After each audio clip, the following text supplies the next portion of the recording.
Welcome back to the Tara Palmeri Show. As you can see, if you are watching this show on Spotify or YouTube, I am not at home. I'm away for a wedding, and I've got to say, seeing the leaves still in their beautiful hues, their colors that look much like the shirt I'm wearing. It's been so soothing and lovely. It's like looking at a painting in these final days of fall before they all fall down and we go into winter. And it's just a reminder that change comes. And it's been really calming for me, especially as I try to get through Virginia Giuffre's memoir. I know it's been hard for a lot of you who have been following this story so closely to see up close the kind of horrors that she experienced under the control of Jeffrey Epstein and Ghislaine Maxwell.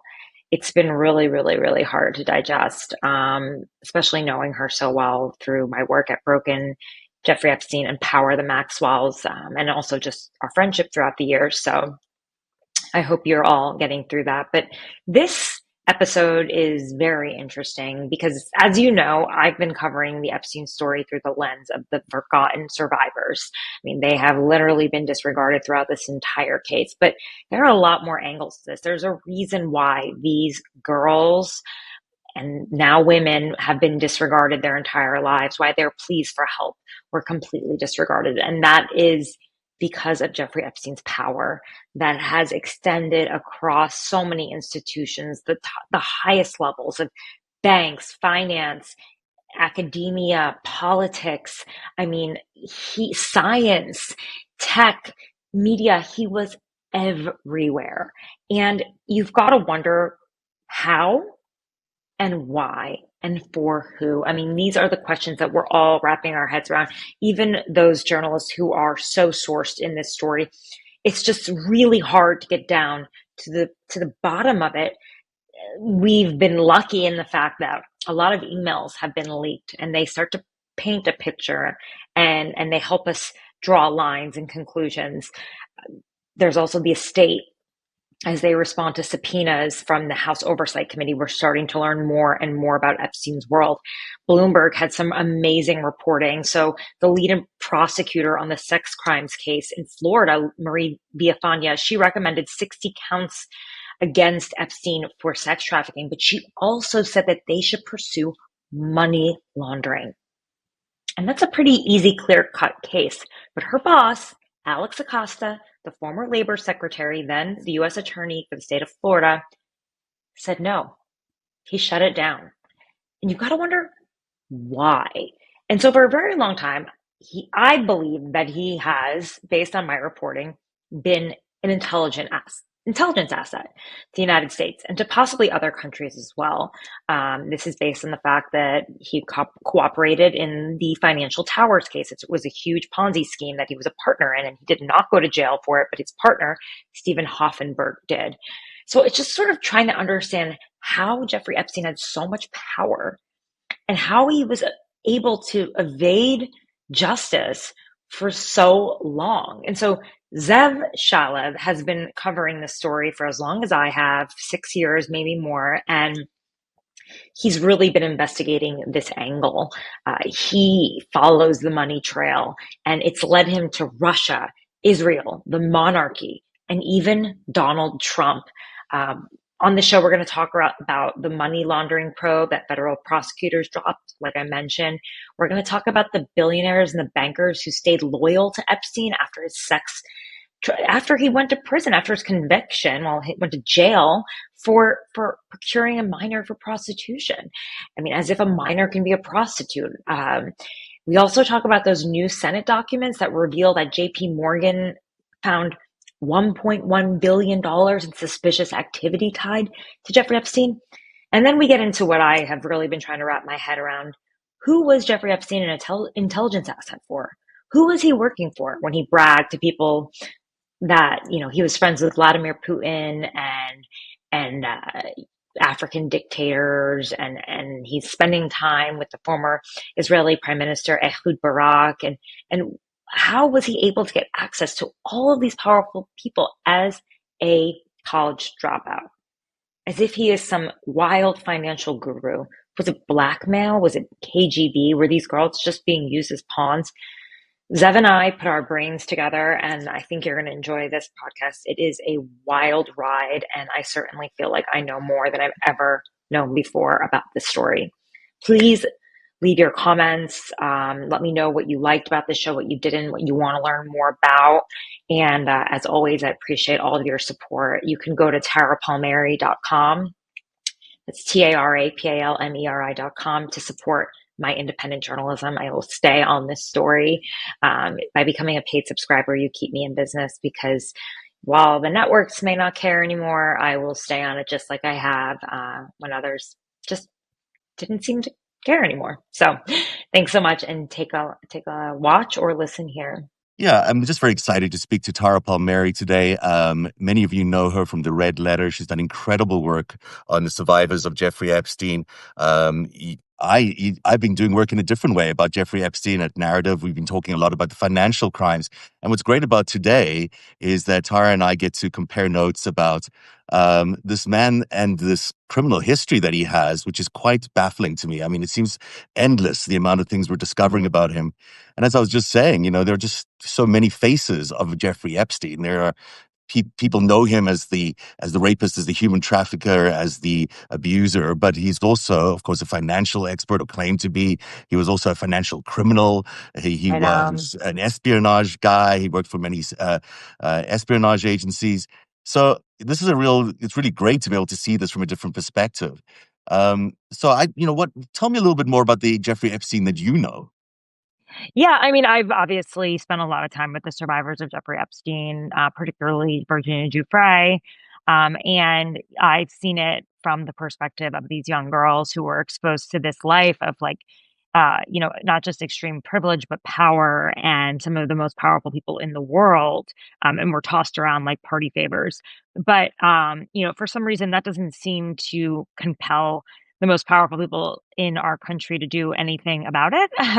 I mean, we hope that there will be a new congresswoman from Arizona, uh, Grijalva, Adelita Grijalva, she'll be sworn in, and they'll maybe start the process of compelling the DHS to release the files. I am skeptical that we will see anything that is not highly redacted, like what you see already on the FBI vault.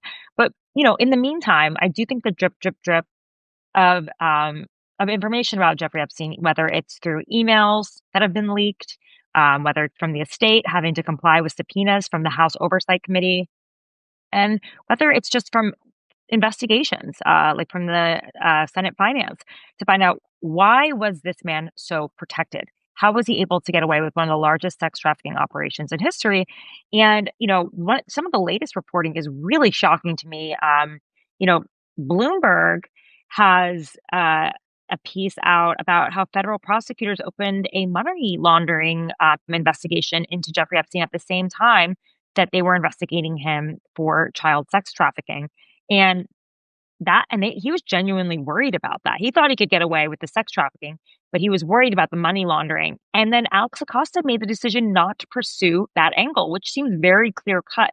Like a money laundering case is not that the child sex trafficking operation wasn't clear cut. I think Yeah, it was very, very overwhelming. The evidence they had, the lead prosecutor thought that he should be charged on more than 60 counts. But this is also incredible to know that he had another angle of criminality and he still let this guy go with a sweetheart deal. So I was hoping to talk to you more about that. What you yeah, know, and it seems so, and also just how is he able to get access to some of the wealthiest people in America, some of these people who are running legitimate financial institutions like Mark yeah, Rowan at Apollo and Jess Staley at JP Morgan, Glenn Dubin, who had this huge hedge fund as well, like Les Wexner, who was, head of Brands, which was Victoria's Secret, billionaires. Why would they give a college dropout their money? Was it right. KGB style? Were these girls being used as honeypots in They KGB really style? were. Yeah, Yeah, that's the sense that I got from all of it, was that they were being used as honeypots, and that perhaps the intelligence that he got from these wealthy individuals was valuable to various governments, and that's how he was protected. But that is based on some of my reporting, yeah. having, found, learned that his bodyguard would go to Langley for him. Why does he get access to Langley? It all seems to me like he had some value to the government, and I don't think it was just in the United States. I think he was probably valuable to multiple governments. And apparently, according to Vicky Ward's reporting, he used to brag that he was advising Vladimir Putin, African dictators. He was very good friends with Ehud Barak, who used to stay in his apartment. We know that Virginia Giuffre has said that she was trafficked to him. So I was hoping that you might illuminate my audience with some of the reporting that you have about how he was able to commit so many crimes with among the most powerful people in the world who saw him as not a risky person to be around. I mean, that really is the big question around Jeffrey Epstein. For me, when looking at this, I came at this from a political angle because I wanted to see why he had such an incredible influence politically, especially in my investigation around Donald Trump. That's sort of where I found Jeffrey Epstein. I didn't go through any of the other routes. And it became very clear early on that Jeffrey and Donald Trump were really close friends, beyond close friends. Michael Wolff was on the other day. He said that probably for both Jeffrey Epstein and Donald Trump, they were the closest friendships or relationships they'd ever had. So they're not just best friends; they were the kind of best friends that really bonded with each other in everything. They did absolutely everything together, including business, and that to me was such an interesting piece of this. And one of the journeys I went, you just mentioned so many questions. Like the first question you asked was, why would these billionaires willing to do this for him? And the answer is partially blackmail.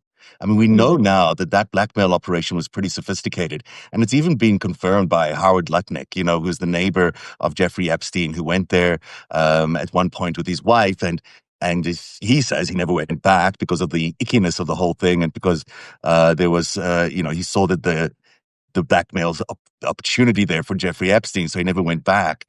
But it's a lot about that. It's a lot about the leverage he had against them. But it wasn't only the blackmail, the girls and all that. That wasn't what was the only blackmail he had. He had other compromising blackmail.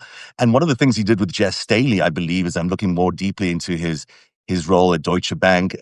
Jess Staley was one of the key executives at Deutsche Bank.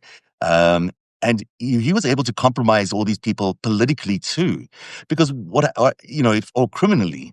The thing about the girls, for example, was it wasn't about having Andrew sleep with just another woman. It was to sleep with an underage girl. That was the key to their blackmail, because they knew that they had him on a potential crime at that point, and he'd be much more usable if they had him on a potential crime. Otherwise, he would say, okay, yeah, so what? I had an affair, so whatever. But to say, you slept with an underage girl, that really would compromise him, and it's something he couldn't deal with publicly because it was a felony, of course. And so he had that on people like Andrew. He had the same things financially on people and also operationally. So Jess Staley, turns out, was a bit of an operative. He seemed to take orders or undertake missions on behalf of Jeffrey Epstein. Jeffrey Epstein, in some ways, was his handler. And so when Jeffrey Epstein would tell Jess Staley to go do something, he would go do it and come back.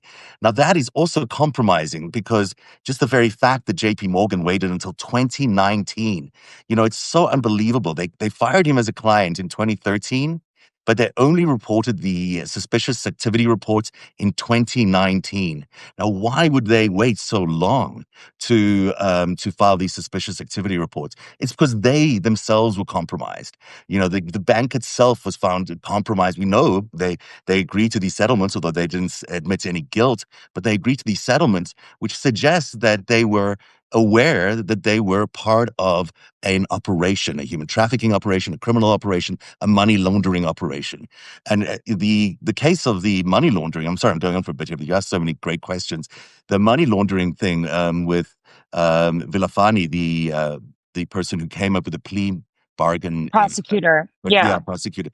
She launched the money laundering investigation on the back of the human trafficking operation, because she was like, she had gotten information about it, but she was actually just trying to open up the case. She was trying to, and also to use that as leverage to get him to agree to some sort of plea deal, which he eventually did, of course. And the plea deal that he landed up getting, he was able to reduce to absolutely nothing, to just basically a small charge and house arrest. But that money laundering operation investigation, had it continued at that time, I think would have unearthed an enormous amount of crime, an enormous amount of criminal activity, and would, save not only these poor victims who were having such a hard time struggling with what he was doing to them, and every time I read one of those stories, it's just heartbreaking beyond belief, and it still boggles my mind how this presidency and this Justice Department cannot achieve what these women are asking for. It's so obvious what they need.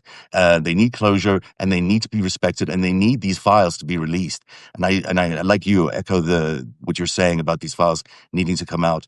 But this prosecution would have unearthed so much of that, would have unearthed so much financial crimes that all these people were colluding with. It was Epstein, it was also Trump, it was also the people at JP Morgan, it was also Leon Black. It's all these constellation of names that you mentioned, Wexner, everybody.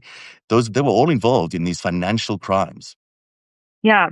So the financial crimes that they were trying to, well, first of all, we know that JP Morgan was actually was Epstein's bank when he was paying various women and employees that were used in a sex trafficking operation. So, they were a conduit to a sex trafficking operation. Oh, yeah. They were like, they funded it. They they were the financed bank. it. Yeah, they financed it. After he returned from prison and was not prison, jail, county jail, because of sex trafficking, not, because it was a state crime, thanks to the sweetheart deal.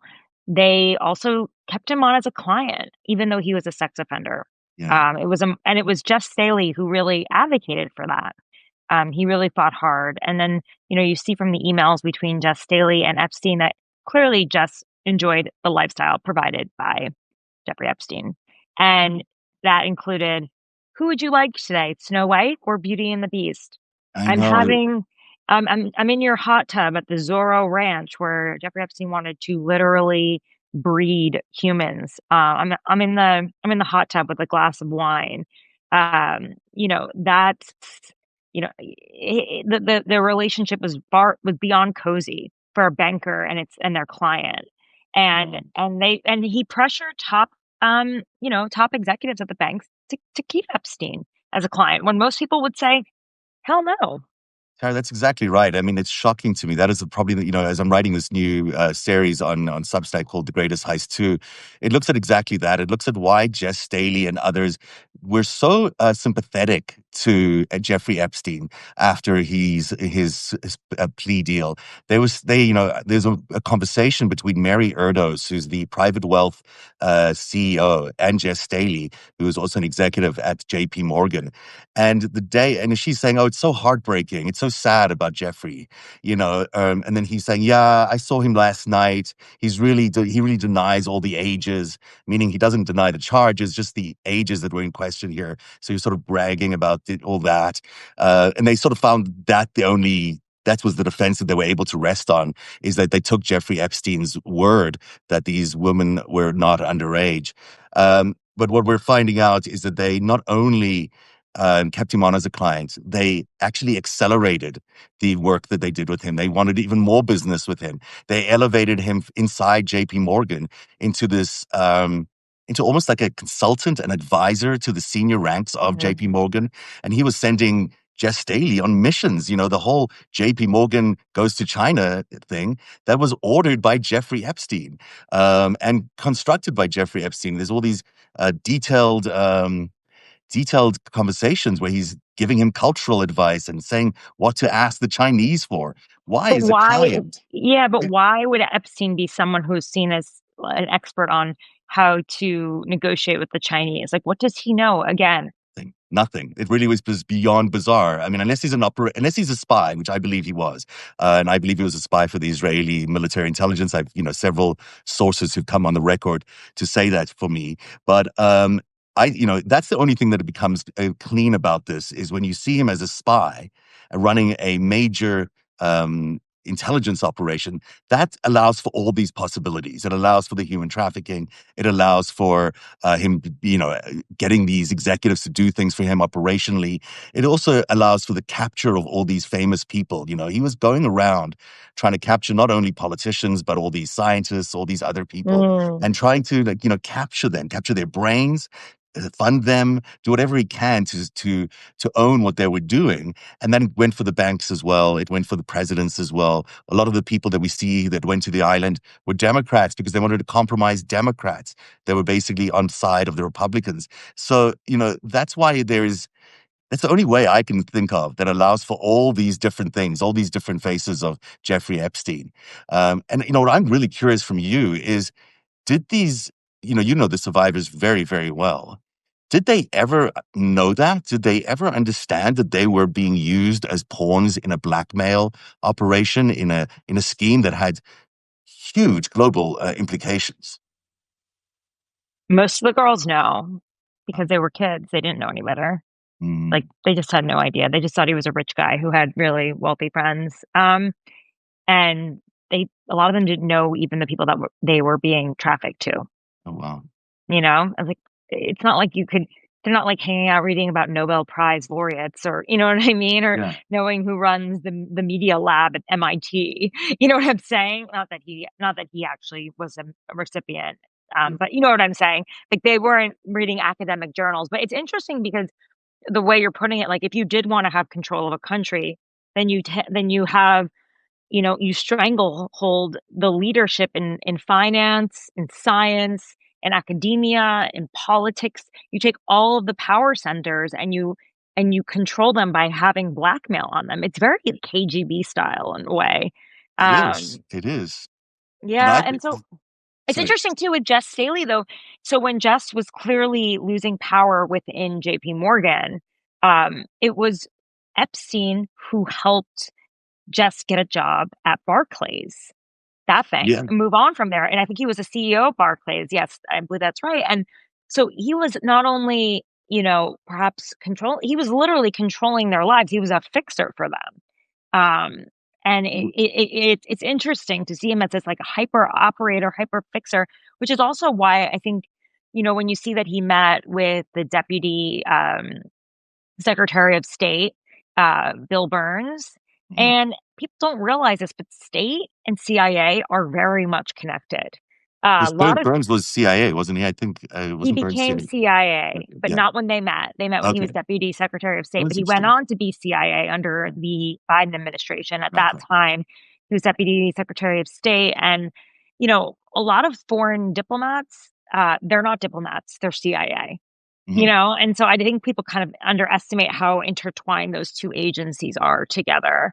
And when his schedule was FOIA'd, um, Freedom of Information Act, when they were compelled to hand over his schedule, it showed that he had 3 meetings with the CIA. And like I said, his bodyguard, Igor Zinoviev, went to Langley while he was in prison and in jail, and came back with a binder for Epstein to read. And so, I mean, that's his account that he told Brad Edwards, who's the lawyer for the victims, who told me. And I think it's just really, really interesting, all of these connections. And of course, everyone says he's a spy. I mean, the thing is, would how did he get his money? Like, why would Les Wexner be the origin of his money? Can Yeah, you explain that? that's a huge question.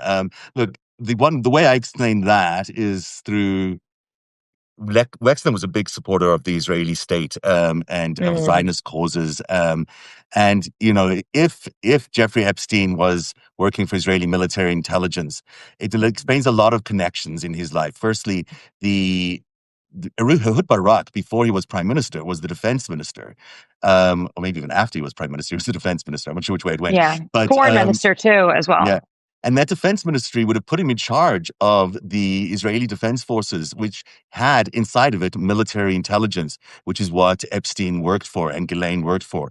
People often call it Mossad, and it's a bit of a misnomer, and it's why the Israelis have been able to play a game with everybody. On the one hand, they often come out and say, "Oh, Epstein was not part of Mossad." Well, he wasn't. He was part of Israeli military intelligence, Aman, two different organizations, but both spying organizations within Israel's, intelligence infrastructure. So they the way I explain Wexner is through that. Some people say he and Wexner had an affair, had a Yeah, I've lifelong heard that before. relationship, Yeah. and that was really close, which opens up a whole lot of questions around why Jeffrey Epstein, if he wasn't exclusively interested in women, maybe not interested in women that much at all, why was he doing all this? And then you land up back at he was a spy. He needed to do this. He needed to compromise people.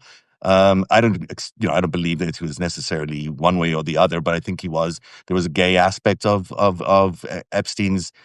Maybe it was a control aspect, maybe it's more power aspect. Who knows what it was that he was using? But he had everyone who he seems to have come in contact with. It was Jess Staley included. Had this kind of oddly. Ellie Leonard, who's on the chat right now, was telling me last night that she thought out of reading all these emails that there was a connection between Jess Staley and Jeffrey Epstein that was kind of romantic. It was more than just a friendship. It was more like, at one point Jess Staley says, "I want to come and give you a big hug" to Jeffrey Epstein while he's during in house arrest, but was obviously traveling around and doing things he shouldn't have done. I mean, that's a very unusual thing for an executive at a bank, or if even a friend. I think it's kind of the strangest kind of comment to say that. I want to come give you a big hug for two guys. I mean, I don't know. Maybe it's a little it's possible, No, but it is weird. And he introduced Les Wexner to his wife, Abigail. yeah. So he did a lot of things for these people and he knew a lot about them. And I think there were a lot of implicit handshakes going around about, hey, this could be socially embarrassing. And do you think he was willing to launder their money? I mean, that's another part of it. Oh yeah, this is the thing that I find so fascinating about what Wyden came out with. The financial reports that he says J.P. Morgan had, and they finally have released these suspicious transactions or suspicious activity reports. There was $1.1 billion of suspicious activity. Now, Jeffrey Epstein did not have $1.1 billion. Even over the years, he did not. Maybe he had some of that throughout the years, but he died with $600 million, which is a lot of money anyhow. But what was all this other money that was flowing through these accounts? He was the number one client for private wealth, for J.P. Morgan private wealth. How did he get to be the number one client, getting $60 million of revenue just for the bank? That's a tenth of his total wealth at the time that he died. And what I reveal in The Greatest Heist is that he was obviously laundering large amounts of money that would create transaction fees. You go to the bank, you trade your foreign currency for US dollars, they'll take a little piece of that. They take a lot more for that than they would for just managing your huge fortune. So those foreign interest rates commissions that they took at those banks is how he amassed all those millions and millions Mm. of charges that went to the bank. And it's another reason the bank was so complicit with him. They didn't want to lose a $60 million man. At one point, they called him that in their emails. They didn't want to lose a $60 million man from their balance sheet every year, which, it would be a huge hit for them if he wasn't their client. Okay, we started this conversation with you saying that there was a connection, a financial connection between President Trump and Jeffrey Epstein, that they were friends. We know that. We know that a real estate deal was the breakup. They were bidding over a place, ironically called the House of Friends. And it was in Palm Beach, a waterfront property.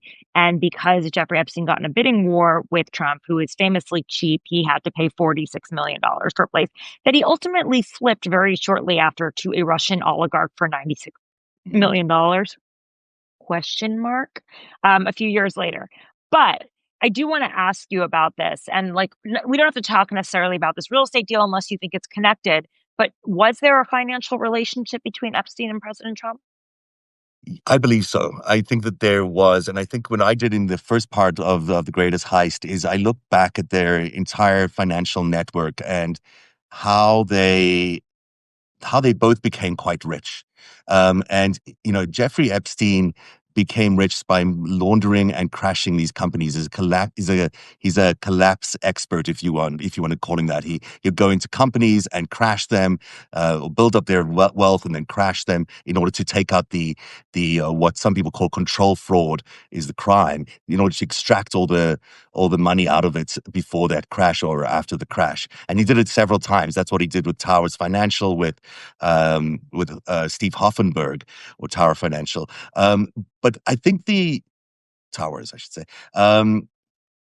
Sorry, what was the question again? You were asking about how I they made asked if the there was connection any to Trump. Yeah. financial connections between Epstein and Trump. Yeah. Now, it's understood, a lot of the money that he was laundering through Towers was Robert Maxwell's money, amongst others. It was also Adnan Khashoggi's money. It was also, possibly Putin's money at some point, maybe not through Towers, but through later deals that he did in laundering things.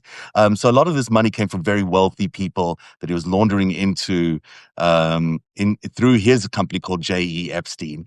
And some of that money that came from Maxwell, at least, was part of this project that the KGB started before the end of the Soviet Union, which was about infecting American capitalism.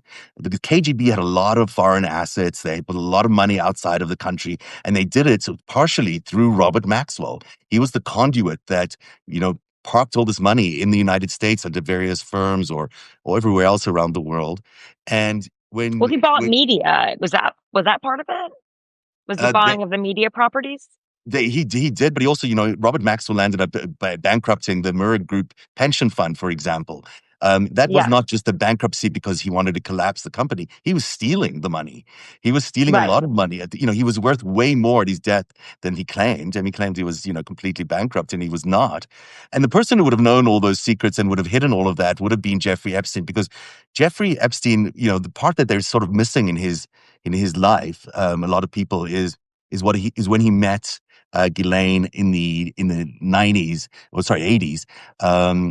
And that's where he was first recruited to Israeli military intelligence by Robert Maxwell. Robert Maxwell was one of the people who recruited him. Mm, And so, if they were having this relationship or this friendship, whatever it was they were doing, but he was also working for Robert Maxwell. Hoffenberg told me, and various others have said to me, that he was cleaning up Robert Maxwell's files, this financial mess at the end. And maybe even before that, was working on behalf of Robert Maxwell, learning a lot of the craft that he later brought to the United States. So the relationship between Ghislaine and Jeffrey was more of a partnership that took over the Robert Maxwell business. Bonnie and Clyde. Yeah, but he was working for the KGB. That's who he was working for. So Right. it's not hard to see how all of those connections and all of that operation, with all that entailed, would have passed down to Ghislaine and to Jeffrey. So that's them. Donald Trump, we know, very heavily connected to Russian money as well. We had all the money through his condos were laundered Russian money. A lot of it, at least, was. His casinos were laundering Russian money. He's also connected to a KGB operation. The Krasnov thing that we know, plus many other things. So you've got a major KGB operation which was designed to take money out of Russia and pump it into the United States in order to destabilize the American capitalist system. And then they did that. They actually did that. And then you get to the House of Friendship, or La Maison l'Amitié, which was a Wexner property in Palm Beach. And Jeffrey always believed, I believe, that Donald Trump was financing the purchase of that house by Raboblev himself. So the person who landed up buying the property at the end from Donald Trump at $95 million, which was a $50 million profit, that person was Raboblev, the Russian oligarch, Raboblev, I think so you say it. And Jeffrey Epstein believed that he was also the person who financed Donald Trump to get that house from him. In I don't remember the exact year. It was 2004. I think that Trump first bought it, and then he sold it in 2008 for $95 million. Which is just to say that, there's Russian oligarchy money pouring into Donald Trump's world and also pouring into Epstein's world. Were they connected in other places? I believe that the bankruptcy that followed the 1996 casino bankruptcies, that they were also connected there. That Mm. and Michael Wolff said this the other night, that Jeffrey Epstein helped Donald Trump hide the money that he had suddenly after declaring bankruptcy, but then also emerged very quickly as a top Fortune 400 billionaire soon after he had those bankruptcies. Sorry, I'm getting very tangled up in all these details, but that's how the mind works when you spend so much time looking at these things. I think for a long time, I mean, I did a podcast on Ghislaine Maxwell and her father, Robert. It's called Power, the Maxwells. And I think like one of the things we were really trying to find out about was whether Robert introduced, Ghislaine to Epstein. It's something that's never, it's never been established like on the record by anyone. And it was interesting when she was asked during her interview with Todd Blanche, the Deputy Attorney General, that interview from this summer, whether there was a connection between her and her father. And it was the first, she had long denied that there was any connection at all uh, between Robert and her father, but she seemed to hint that there was some connection in the interview. She said that he called both Jimmy Cohen and Ace Greenberg, I think at Bear Stearns, to ask what sort of guy Epstein was. And he said, but she claims they never met.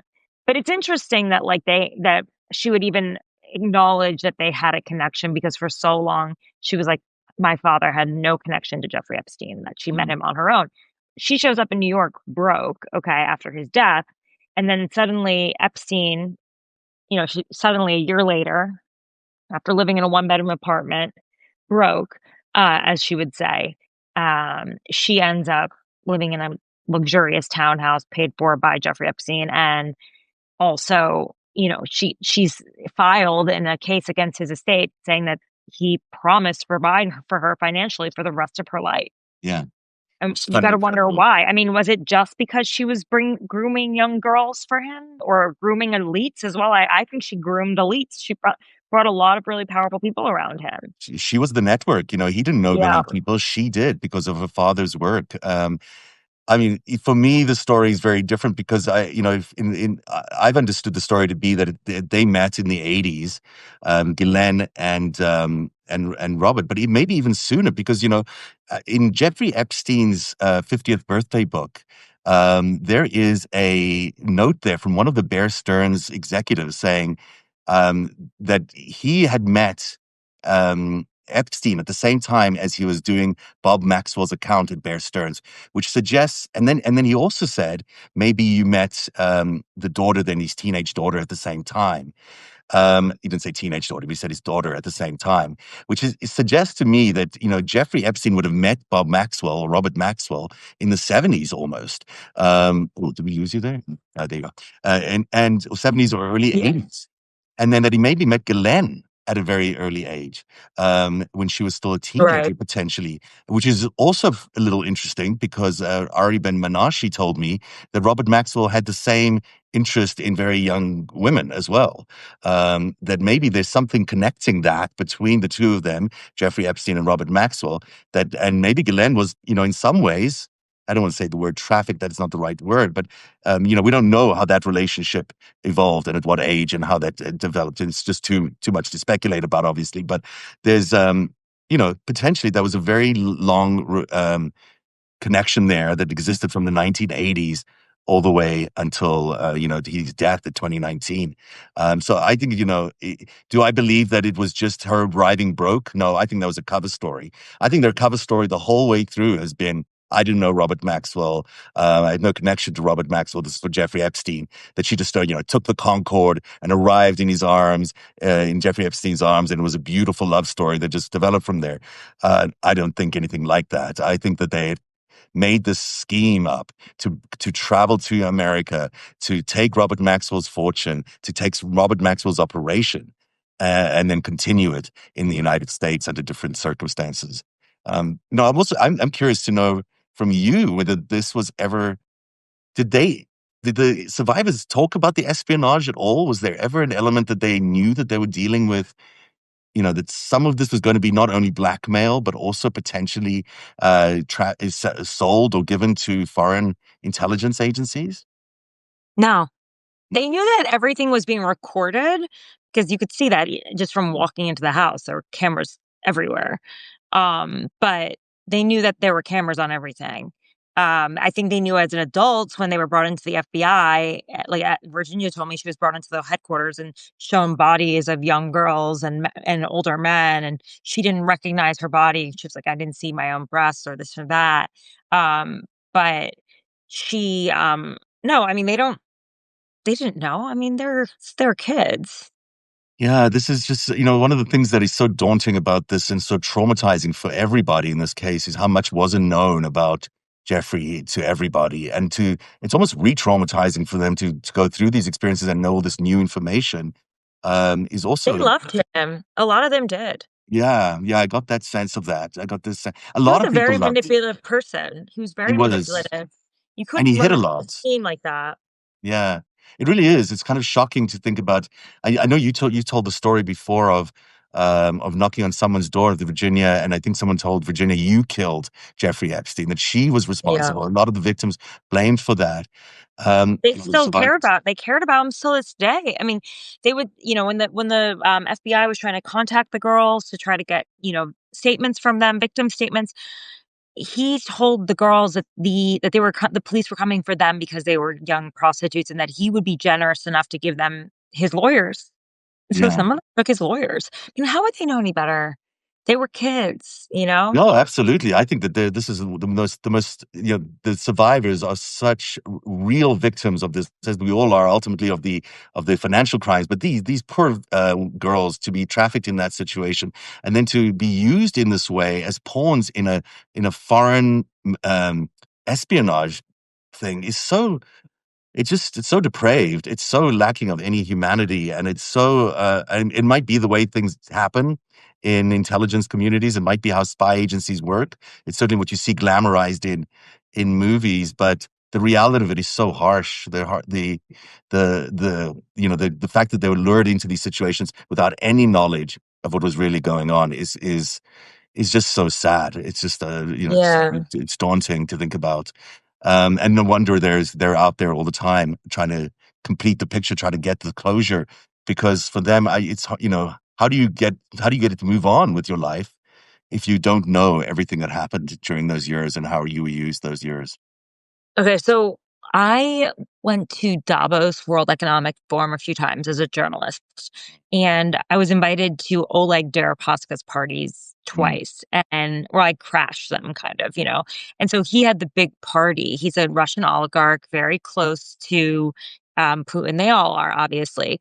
And I remembered the first year, obviously World Economic Forum is where you have some of the most influential, wealthy people in the world at Davos in Switzerland.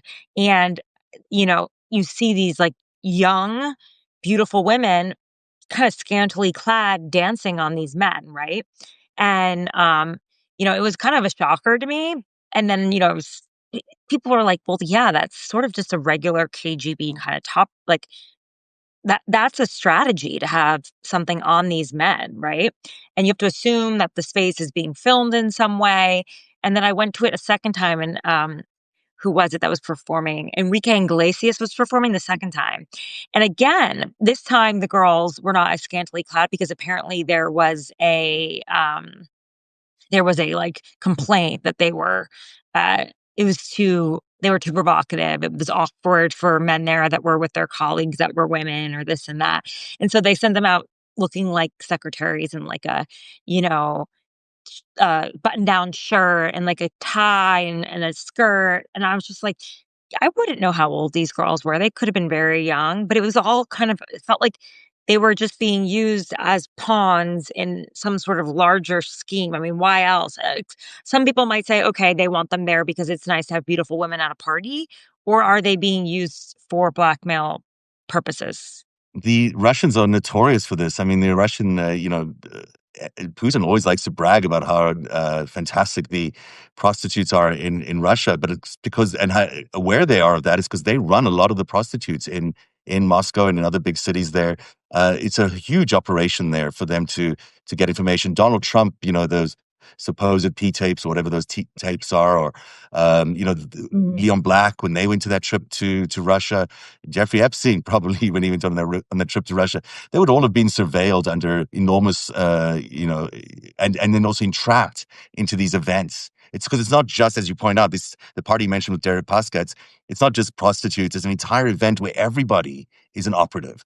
Everyone from the guests to the bar people to the girls. They were all digging for information. They were all trying to pull together some information on whatever clients they could get. This is how Russia operates, both internally and externally. So we know they do this to foreigners, but the way that Putin keeps his oligarchs close to him is through compromise. This is the thing he Yeah, does. He that's all I entraps could think them. of, like, is compromise Yeah. Yeah, time. it's horrific to do this to people who are unsuspecting of it. I suspect the prostitutes in Russia know what they're doing. I think they know what the targets are. Yeah. They're operatives themselves. But um, in the United States, what they did is just completely something else with trafficking these young women in the way they did. And then the cases being dropped, as you pointed out, provided so much cover for Jeffrey Epstein to continue to do so many terrible things. It Oh, yeah. wasn't just the human trafficking that he continued to do; it was the financial criming that he kept doing. And one of the things I do in this new Greatest Heist is I explore, the relationship between J.P. Morgan and Jeffrey Epstein was so big and so momentous that when the 2008 crash happened, when that recession happened, there were three major parties involved. The first part of it was Bear Stearns collapsing. Bear Stearns, again, the same bank of Donald Trump, same bank of Robert Maxwell, the same bank of Jeffrey Epstein collapsing. And it was bought by whom? J.P. Morgan, by Jamie Dimon at J.P. Morgan. Now, it was a distressed sale that happened because of the collapse in the mortgage market. That collapse in the mortgage market, as we reveal in the Greatest Heist, and I think I'm telling you this for the first time, is related to an offshore structure that Jeffrey Epstein managed worth $6 billion.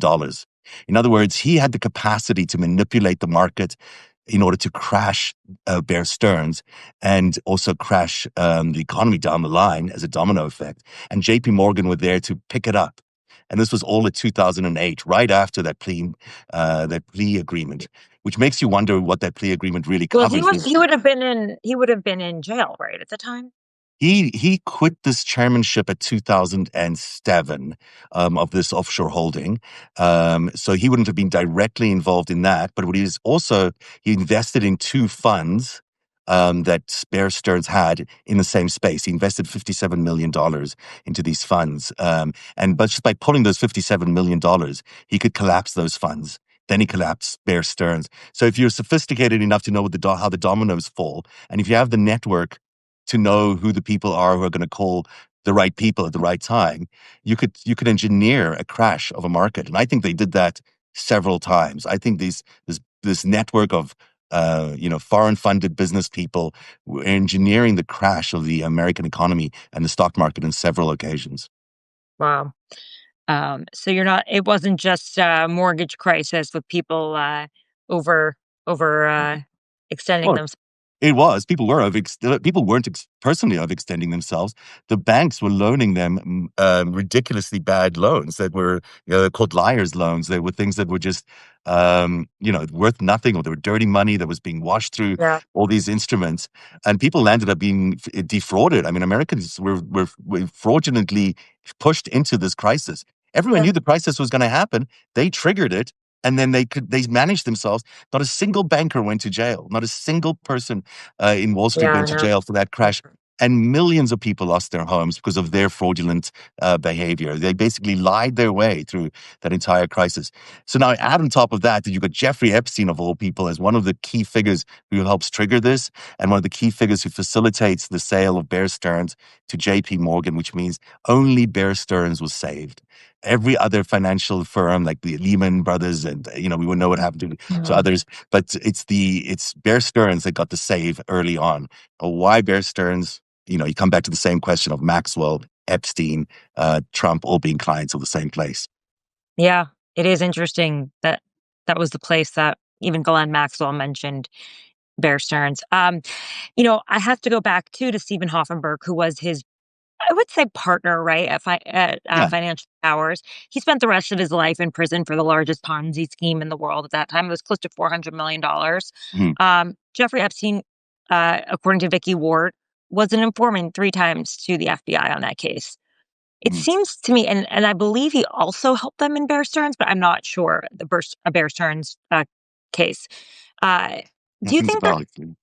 Do you think that the why do you think the Department of Justice protected Epstein? Uh, not looking at the money laundering, not looking at the sex trafficking. Do you think it was because they saw him to be a valuable um, source, a valuable witness, or they saw him to be someone who gave them great tips or helped them in cases, that he cooperated, he was, or an asset in some ways? Or do you think it was because they had this relationship with Israel and they felt that they had to maintain that because of his connections with Yeah. I think as well, it may have had a lot to do with the prince. Mm, He was the subject of that case, and if they were aware of all of this, the royal family would have done, and certainly Prince Andrew, not even the royal family, they would have mm, done a lot to try and influence it. And I know a lot of the survivors felt that that was the case, that that the fact that you had a royal member of the royal family compromise in this way would hold huge sway with the president and anyone in the government, because of course no one wants to go up against the royal family. It's certainly not something one wants to do willingly. So I think that's one of the things that broke the Justice Department. I think they would have probably helped. They would have figured out the CIA stuff. They would have figured out the intelligence stuff, and they would have figured out another way to get him to stop what he was doing. That's what counterintelligence is all about. But I think once you've got the royal family attached to this, it's very mm. difficult. And I'm not sure if Epstein went after Prince Andrew for that precise reason, knowing that that would be the ultimate card to play if anything ever happened to him, because he could say, "Yeah, but I've got Andrew." That could be. It could be. I don't know. It's speculation, but it's something that makes me wonder a lot of the time about why they dropped that. Because other than that, there was you know, it was not in the national security interests of the United States. It was not in the economy's interest. It was not in anyone's interest to allow this to continue the way it did, because, it really gave us Donald Trump. This whole network that Jeffrey Epstein cultivated is the same network that helped Donald Trump become president in 2016. So, Zev, for some of my followers who don't know you, can you just give them a little bit of your history? I mean, we've thrown out a lot of possibilities, right? A lot of this is really hard to confirm. And I think it's the difficulty of covering Jeffrey Epstein is that it's hard to get like a second source or a third source on a lot of it. It all seems to be, it seems to make sense. It seems to stack up. But some things we can point to an email or we can point to a financial transaction. But then it's kind of like the gray area in between where it's hard to really kind of connect the dots. And that's why I think the Epstein story can fall into conspiracy land. Of course, a lot of the connections that we've laid out between Jeffrey Epstein and President Trump, he denies them, right? He doesn't deny that they were friends, but he would deny that there is a Russia connection and that they were committing financial crimes together. But and the fact and any sort of sex trafficking. But you know, can you sort of explain to our listeners, like, how you came to believe a lot of this information? Firstly, I'm a journalist. I'm a political journalist. I'm a TV executive producer. I've produced network morning news around the world, including at Right. CBS News. I mean, this is not something I wanted to seek out. It's just something I landed up seeking out because I was curious about the Donald Trump story. I did not understand how Donald Trump was elected in 2016, and um, at that time, I was trying to launch this independent venture of doing something like I'm doing now with live streaming online about the news, and I started it off by writing a blog about Donald Trump and Russia, and I did a weekly thing on Narrative that basically exploded the Trump Russia narrative, and it became quite popular at the time, and that led me to Jeffrey Epstein. At one point, I saw an article by a press release from Hoffenberg, and he had a Mm. number on it. I said, "Well, I'm going to give him a call, talk to him." And Yeah.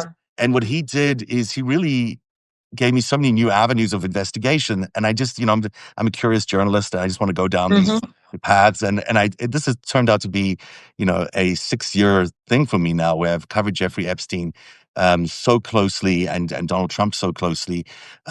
But for me, I've always looked at it from a political, economic, financial crime perspective, because there was so much coverage of the survivors, and that was taking up so much of the space around Epstein. I thought there was a really unexplored territory to go down. How do we know that these things really happened? We'll probably never be able to figure everything out, but we do know. I got it from two sources: from Ari Ben Menashe, who was Robert Maxwell's handler, and co-conspirator in Iran Contra, and he worked for Israeli military intelligence at the time. And Steve Hoffenberg confirmed this, and various others have confirmed this not on the record, that Epstein did work for Israeli military intelligence. Mm. And we also Huge know, to have that, if you have that on the record from, yeah, and they're reliable sources. I believe that they're reliable. I believe everything that Hoffenberg says. A lot of people dismiss him. He's in jail for a Ponzi scheme. Yeah, there's good reason to question him because he's got a Yeah. criminal record. But on the other hand, he had so much to lose by coming out with all this information afterwards, and really nothing to gain. I don't think I don't know how much money I he think had. he's like very angry at Jeffrey too, though, for because of the fact that he took the fall. Yeah, but I he could have think. just asked for money or something. He could have gone into he could have said, just make me whole, give me, Yeah. make my life better. He didn't. He supported the survivors, and I believe his efforts were genuine. Maybe he was trying to get it for himself. I don't know, but his efforts seem pretty genuine to me. And everything he said has checked out. There's not a single thing that he told me, and I did, maybe 50 on the record interviews with him. Wow. And I ran all this, before, while he was still alive. I was developing this understanding of this whole world, and I ran it past him, and we went through it in great detail. Actually, a lot of the stuff, and he confirmed it. So it's not. He's just one person with one viewpoint, but a lot of others have corroborated all of this over the years, and the more people start to understand it as a financial crime network, and you start looking at all the possibilities around what that is, it sort of makes sense. It's the only thing that really makes It's sense. also I a mean, really easy thing to confirm if the government wanted to. Like you can look yes, at transactions, you can subpoena banks, you can. It's not a hard thing to confirm. yes, Sex crimes are harder. This isn't easier. very. Yeah, these suspicious activity reports that have been coming out. I mean, these Yeah. are those are billions And of yet it dollars. was deferred. It was deferred. Alex Costa said, "Don't go down that rabbit hole." Yeah, And it I wasn't believe. even a real rabbit hole. It was pretty easy money laundering. People go to jail for money laundering all the time. Yeah, and it's very easy to prove, as you point out. And I Yeah. think the prosecutor had a very good, compelling case, and she didn't want to drop it.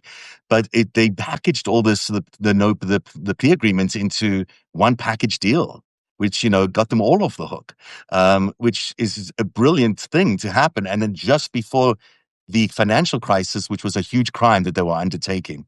So, hey, Yeah. Dean, how you doing, Dean? We'll see you later at 3 o'clock. Hey, yeah, I may have to jump because it's Hey, the Lee. clock is going to be 1 p.m. Eastern time over here. Oh, Thank you guys. This was fabulous. I feel like I've learned a lot, and thank too. you so much, Zev. And it's great to meet all of your followers who are very much also interested in a similar, probably one of the biggest corruption stories of my lifetime, at the very least. I think it's really the biggest criminal, story of the last 100 years, if not more, if not the greatest heist ever, which is why I call it that. And to everyone who's watching, everyone should really subscribe to Tara's incredible Substack. She does incredible work and has done incredible work with all the survivors, and every aspect of this Epstein caper. Thank you. You really did an amazing job, Tara, and thank you very much for all Thank the you. You efforts and the service too. you do to the community for that. Thank you. No, thank you. Appreciate all of your hard work and reporting. And I mean, that's how I believe ultimately it'll be journalists and whistleblowers who will reveal this story. I don't think the government will be the ones to hand over Yeah, it's The going to be really interesting. It's going to be interesting if they release the files. We'll see what happens now if the shutdown ends. We'll see if that happens. if it ends ever. Thanks, Okay, bye Tara. Thank everyone. you. Bye, everybody. That was another episode of the Tara Palmeri Show. Thank you so much for tuning in. I hope you learned a lot.